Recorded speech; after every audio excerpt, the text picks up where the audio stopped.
হাসতে নিজেই শেখো, কারণ কাঁদতে তো সবাই শিখিয়ে দেবে। সো হ্যালো এভরিওয়ান, আমি অপু। তোমরা সবাই কেমন আছো? আমি তোমাদের আশীর্বাদে অনেকই ভালো আছি। জানো তো একটা কথা, আমার না বিকেলে না বাড়িতে থাকতে একদমই ভালো লাগে না। আজকে গিয়েছিলাম দাদাদের ক্রিকেট ম্যাচ খেলা দেখতে, তো বেশ ভালো লাগছিল, কারণ আমার ক্রিকেট খুব ফেভারিট খেলা একটা। যেহেতু আমরা শহরের দিকে থাকি, তো আমাদের ক্রিকেট ফুটবল অতটাও খেলা হয় না, তো মাঝে মাঝে আমরা সময় পেলেই খেলি। সেই ছোটোবেলায় গ্রামের বাড়িতে কত ফুটবল ক্রিকেট খেলেছি, সেই খেলাগুলোকে এখন খুব মিস করি।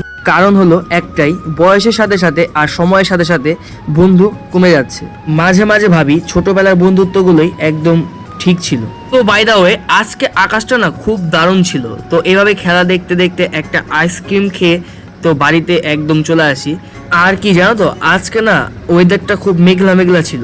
তো বন্ধুরা, আমি ট্রেনে করে বাড়ি যেতে থাকি, আর তোমরা আমার চ্যানেলটাকে বেশি বেশি লাইক কমেন্ট সাবস্ক্রাইব করে শেয়ার করো।